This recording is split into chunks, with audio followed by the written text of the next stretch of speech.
nais ng aming puso, tawag namin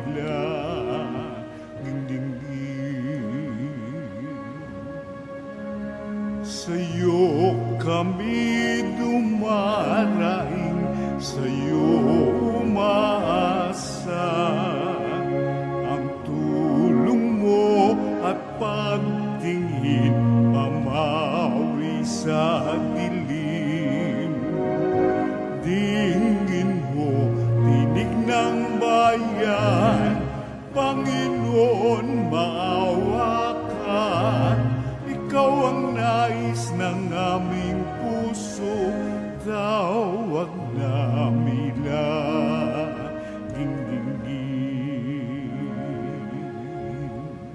Sa ngalan ng Ama at ng Anak at ng Espiritu Santo.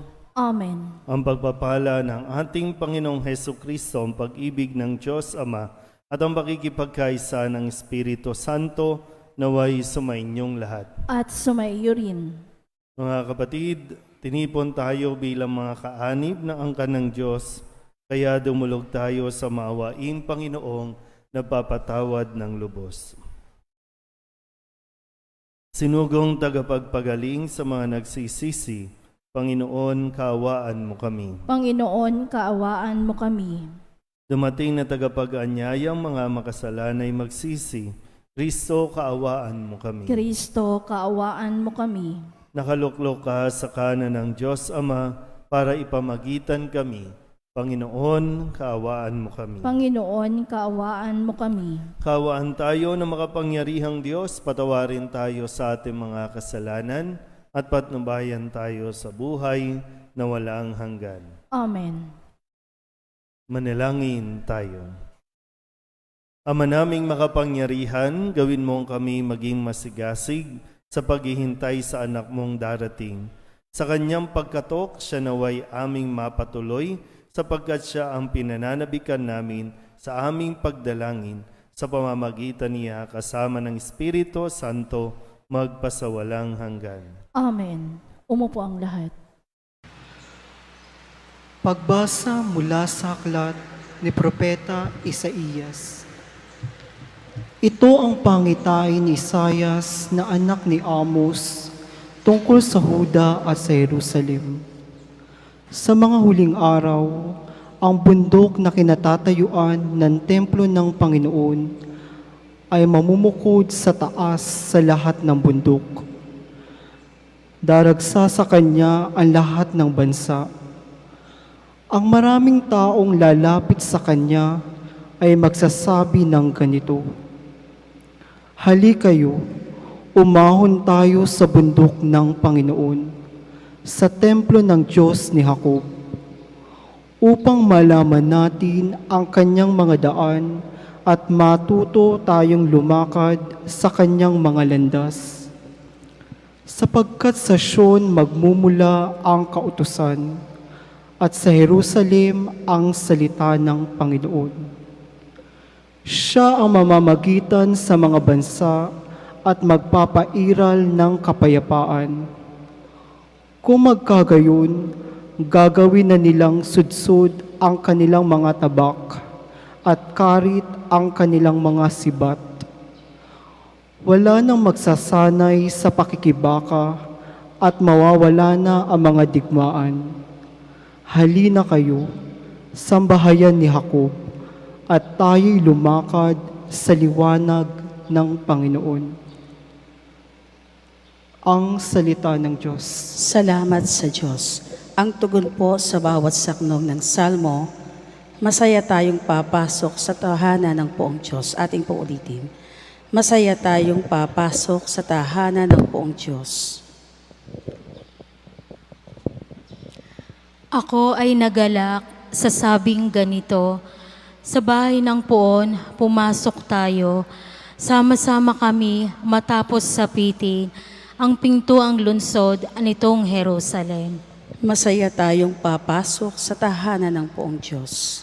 Yaong Jerusalem, kay ganda ng anyo, maganda ang ayos ng muling matayo. Dito umaahon ang lahat ng angkan, lipi ni Israel upang magsambahan. Masaya tayong papasok sa tahanan ng poong Diyos. Ang hangad, ang puon ay pasalamatan, pagkat ito'y utos na dapat gampanan. Doon din naroroon ang mga hukuman at trono ng haring hahatol sa tanan.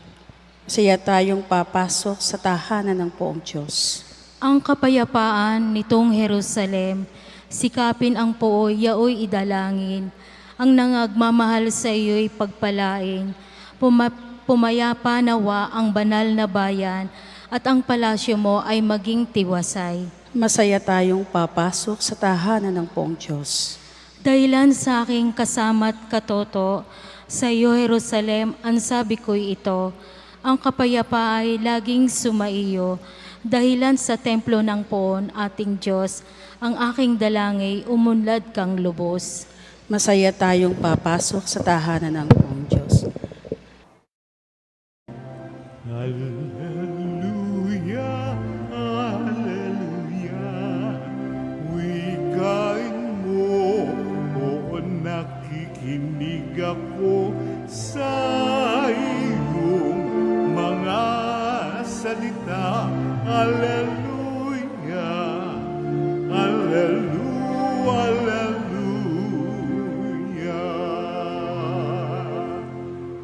Sumainyo ang Panginoon. At sumainyo rin. Ang mabuting balita ng Panginoon ayon kay San Mateo. Papuri sa iyo, Panginoon. Noong panahong iyon, pagpasok ni Jesus sa Capernaum, lumapit ang isang kapitang Romano at nakiusap sa kanya. Ginoo, ang alipin ko po'y naparalisis. Siya'y nararatay sa amin at lubhang nahihirapan. Paroroon ako at pagagalingin siya, sabi ni Jesus. Ngunit sumagot sa kanya ang kapitan, Ginoo, hindi po ako karapat-dapat na puntahan pa ninyo sa aking bahay. Sabihin po lamang ninyo at gagaling na ang aking alipin. Ako'y nasa ilalim ng mga nakatataas na pinuno at ako naman ay may nasasakupang mga kawal. Kung sabihin ko sa isa, humayo ka, siya'y humahayo, at sa iba, alika, siya'y lumalapit. At sa aking alipin, gawin mo ito, at ginagawa niya. Namangha si Jesus nang marinig ito, at sinabi niya sa mga taong sumusunod sa kanya, Sinasabi ko sa inyo, na hindi ako nakatagpo kahit sa Israel ng ganito kalaking pananalig.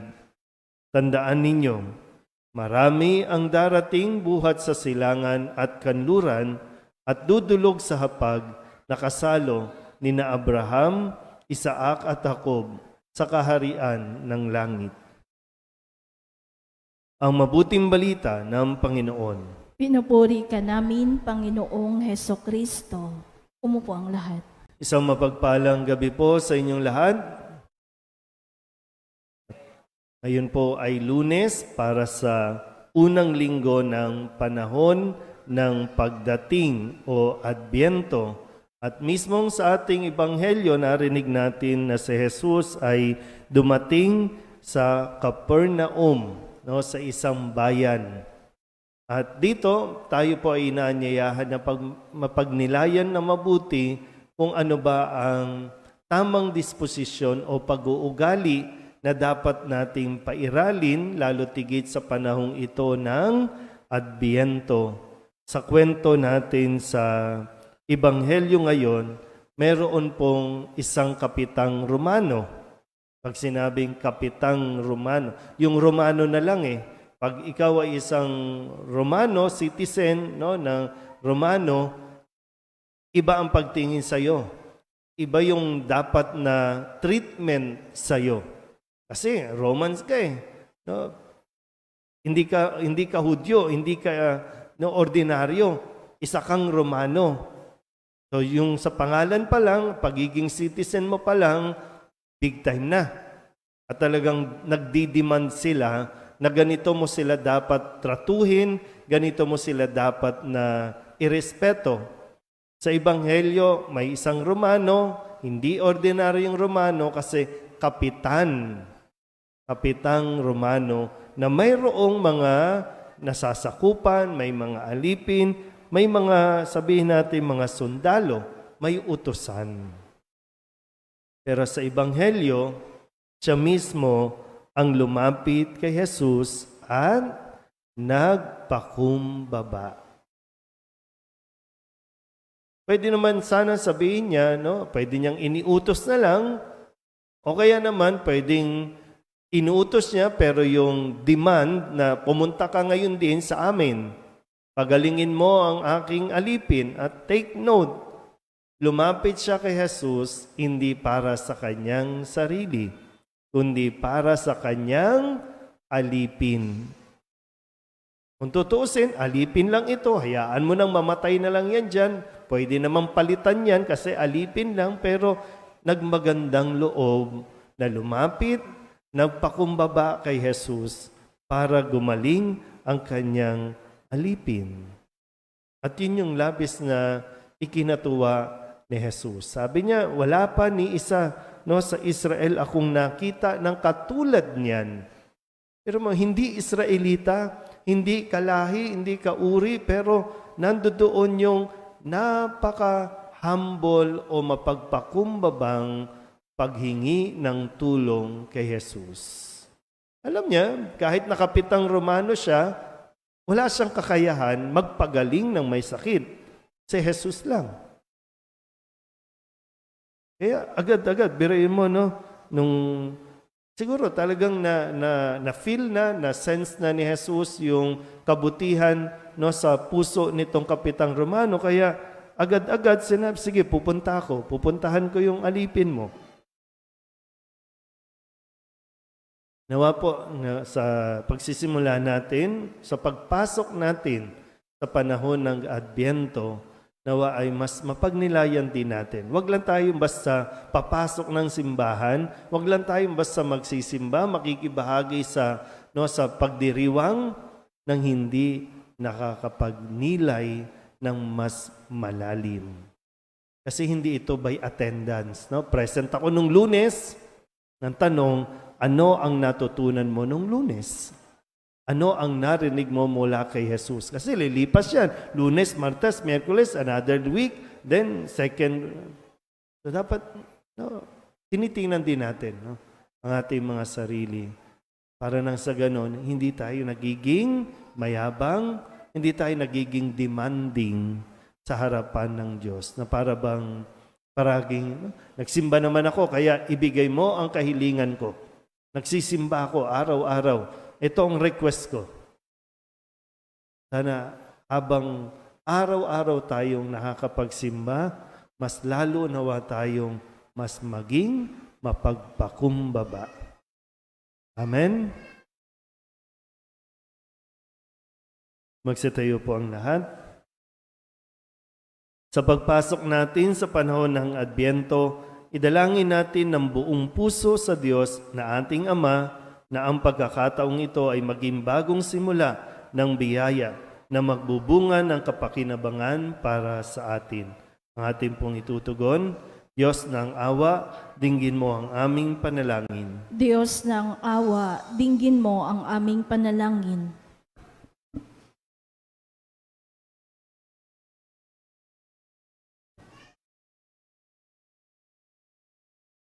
Ang mga naglilingkod sa simbahan, naway makapaghatid ng liwanag ng Ebanghelyo sa buong sangkatauhan.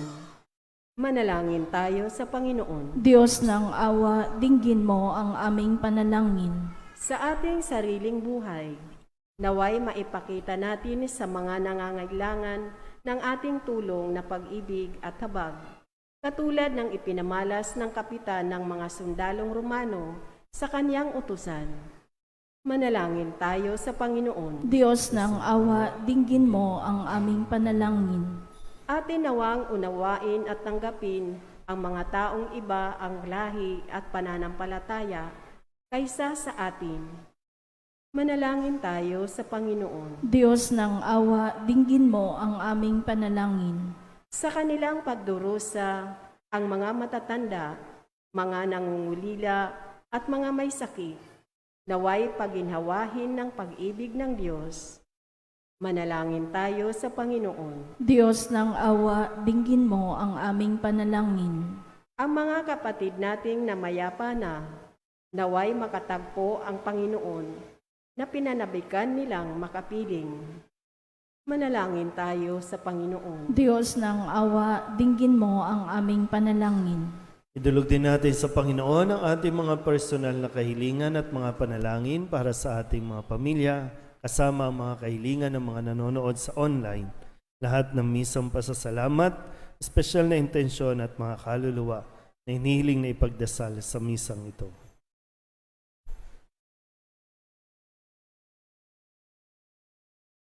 Ang lahat ng ito hinihiling namin sa ngalan ni Kristong aming Panginoon. Amen. Umupo ang lahat.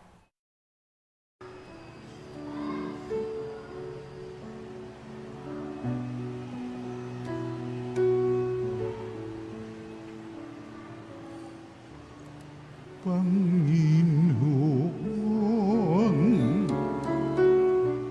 aming alay, itong alay at tinapay sa altar mo.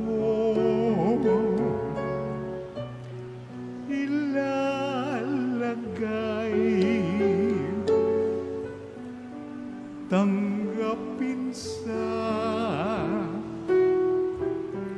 iyong kamay. Manalangin kayo mga kapatid upang paghahain natin ay kalugdan ng Diyos Amang makapangyarihan. Tanggapin nawa ng Panginoon itong paghahain sa iyong mga kamay, sa kapurihan niya at karangalan sa ating kapakinabangan at sa buong sambayanan niyang banal. Ama naming lumikha, tanggapin mo ang aming mga alay na ikaw rin ang nagbigay. Magdulot nawa ito ng gantimpalang kaligtasan na ngayon pa man ay amin ng pinakikinabangan sa pamamagitan ni Jesucristo kasama ng Espiritu Santo magpasawalang hanggan. Amen. Sumainyo ang Panginoon. At sumaiyo rin. Itaas sa Diyos ang inyong puso at diwa. Itinaas na namin sa Panginoon. Pasalamatan natin ang Panginoong ating Diyos. Marapat na siya ay pasalamatan. Ama naming makapangyarihan, tunay ngang marapat na ikaw ay aming pasalamatan sa pamamagitan ni Jesucristo na aming Panginoon. Siya'y isinugo mo upang matupad ang iyong magandang balak para sa lahat. Hindi niya ikinahiyang mamuhay ng mahirap upang mapakisamahan niya kaming matapat. Siya'y naging hindi na iba sa amin upang maitampok niya kami sa iyong piling. Sa kanyang lantarang muling pagdating, ang pakikisama niya'y puspusang magniningning at ang pangako niyang kapanapanabik ay inaasahan naming lubos na makakamit. Kaya kaysa ng mga anghel na nagsisiawit ng papuri sa iyo nang walang humpay sa kalangitan, kami nagbubunyi sa iyong kadakilaan. Santo, Santo, Santo, Panginoong Diyos na makapangyarihan, napupuno ang langit at lupa ng kalwalhatian mo.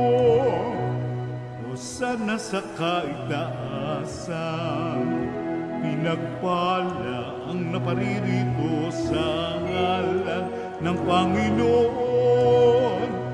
Hosana sa kaitaasan. Ama naming banal, ikaw ang bukal ng tanang kabanalan. Kaya't sa pamamagitan ng iyong Espiritu, gawin mong banal ang kaloob na ito upang para sa aming maging katawan at dugo ng aming Panginoong Jesucristo. Bago niya pinagtisang kusang loob na maging handog, inawakan niya ang tinapay, pinasalamatan kaniya, pinaghati-hati niya iyon, iniabot sa kanyang mga alagad at sinabi, "Tanggapin ninyong lahat ito at kanin, ito ang aking katawan na ihahandog para sa inyo."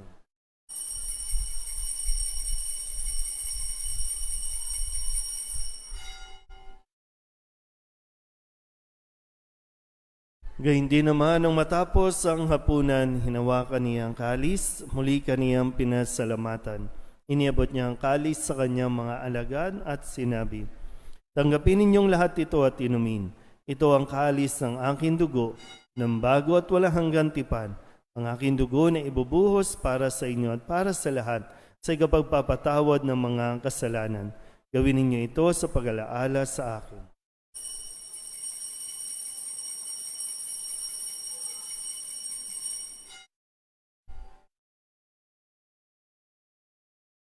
Ipagbunyi natin ang misteryo ng pananampalataya. Si Kristo'y namatay, si Kristo'y nabuhay, si Kristo'y babalik sa wakas ng panahon. Ang mga ginagawa namin ngayon ang pag-alaala sa pagkamatay at muling pagkabuhay ng iyong anak, kaya tiniaalay namin sa iyo ang tinapay na nagbibigay buhay at ang kalis na nagkakaloob ng kaligtasan.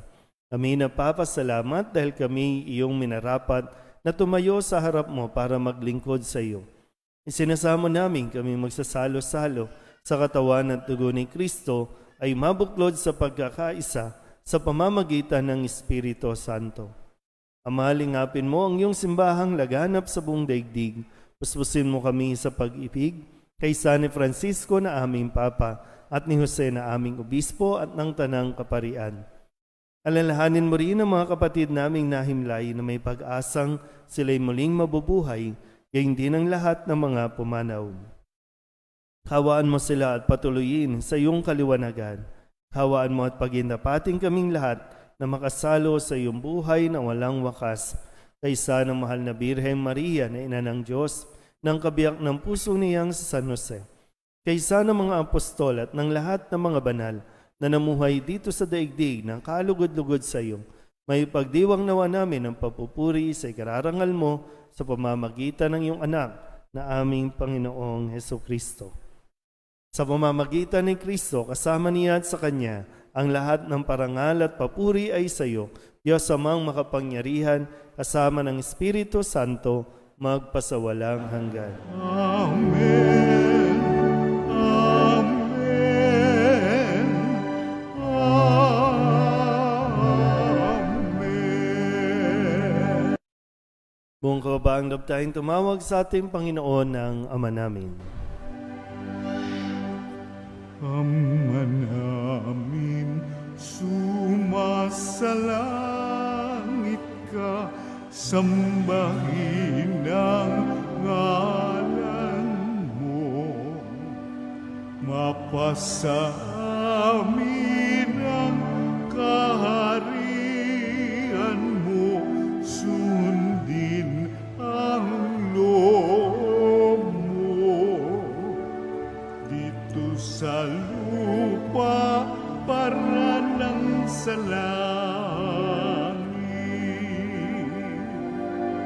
Bigyan mo kami ngayon ng aming kakanin sa araw-araw at patawarin mo ang aming mga sala para ng pagpapatawad namin sa nagkakasala sa amin. At huwag mo kaming ipahintulot sa tukso at yadya mo kami sa lahat ng masama. Inihiling namin kami iadya sa lahat ng masama, pagkalooban ng kapayapaan araw-araw, iligtas sa kasalanan at ilayo sa lahat ng kapahamakan, samantalang aming pinananabikan ang dakilang araw ng pagpapahayag ng tagapagligtas naming si Hesukristo. Sapagkat iyo ang kaharian at ang kapangyarihan at ang kapurihan magpakailanman. Amen. Panginoong Hesukristo, sinabi mo sa iyong mga apostol, "Kapayapaan ang iniiwan ko sa inyo, aking kapayapaan ang binibigay ko sa inyo. Tunghayan mo ang aming pananampalataya at huwag ang aming mga pagkakasala. Pagkalooban mo kami ng kapayapaan at pagkakaisa ayon sa iyong kalooban, kasama ng Espiritu Santo, magpasawalang hanggan. Amen. Ang kapayapaan ng Panginoon ay laging sumainyo. At sumaiyo rin. Mabigayan po tayo ng kapayapaan sa isa't isa.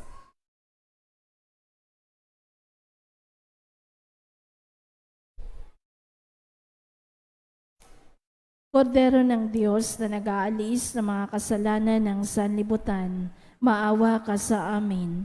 Kordero ng Diyos na nag-aalis ng mga kasalanan ng sanlibutan, maawa ka sa amin.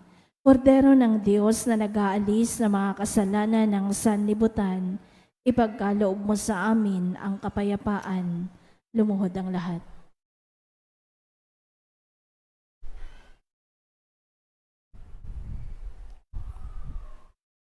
Ito ang kordero ng Diyos. Ito ang nag-aalis ng kasalanan ng sanlibutan.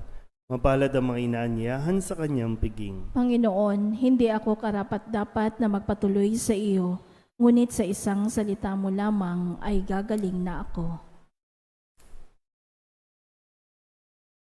Katawan ni Kristo. Amen.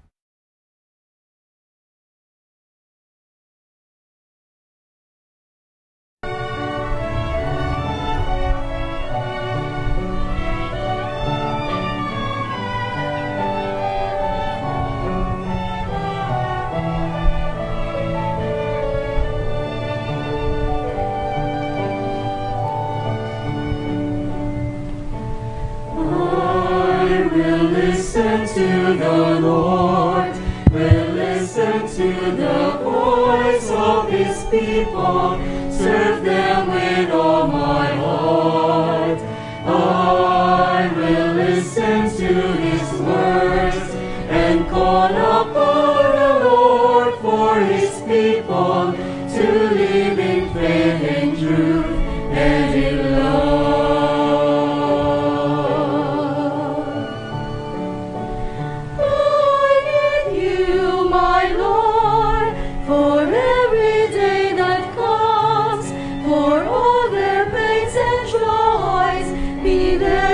Understand, they may seek you, my Lord, and reach into your hands. May you comfort their sorrows and heal their wounded hearts. I will listen to the Lord, will listen to the voice of His people, serve them with all my heart.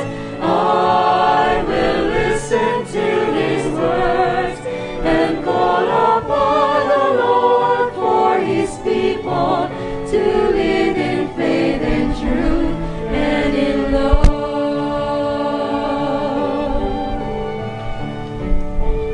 I believe you, my Lord, show them your truth and love.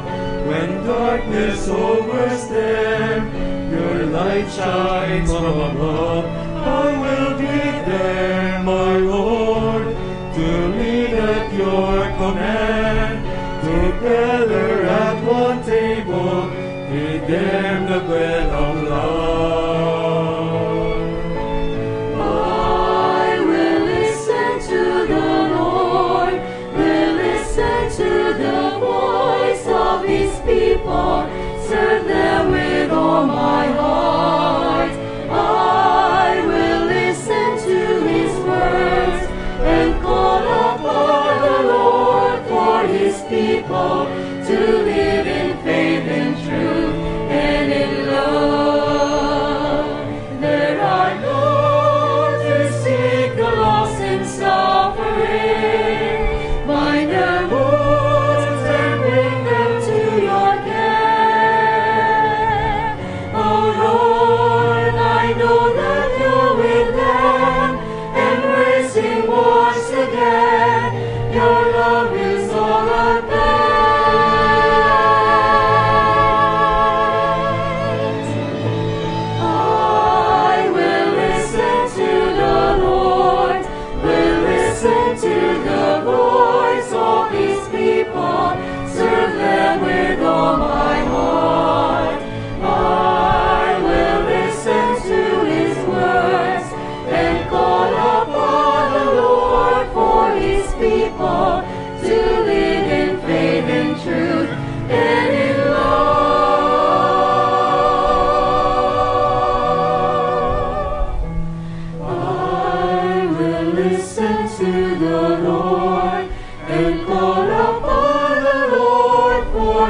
people to live in faith and truth.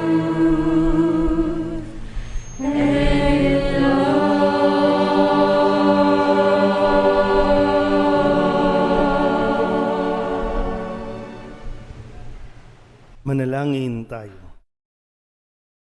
Ama naming mapagmahal, mapakinabangan nawa namin ang aming pinagsaluhan upang sa aming paglalakbay dito sa lupang ibabaw, aming mapanaligan ang iyong pagpapalang pang magpakailanman sa pamamagitan ni Jesucristo kasama ng Espiritu Santo magpasawalang hanggan. Amen.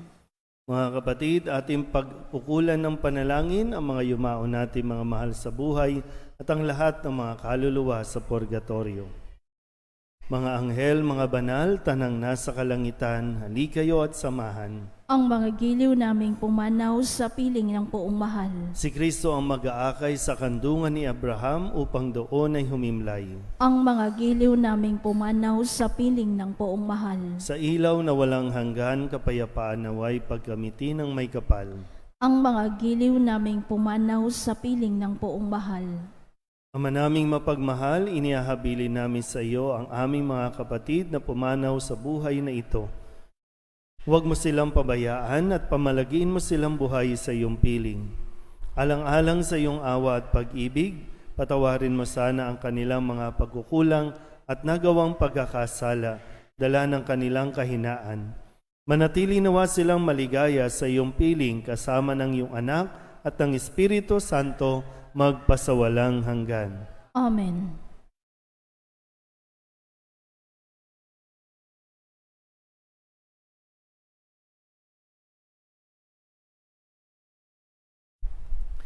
Kapayapaan kailanman ang igawad ng may kapal sa mga yumaong ating mahal. Sila nawa ay silayan ng ilaw na walang hanggan. Sumainyo ang Panginoon at sumaiyo rin. At pagpalain kayo ng makapangyarihang Diyos, Ama at Anak, Espiritu Santo. Amen. Tapos ng banal na misa, humayo tayo sa kapayapaan ni Kristo. Salamat sa Diyos. Magandang gabi po. Magandang gabi po, Father.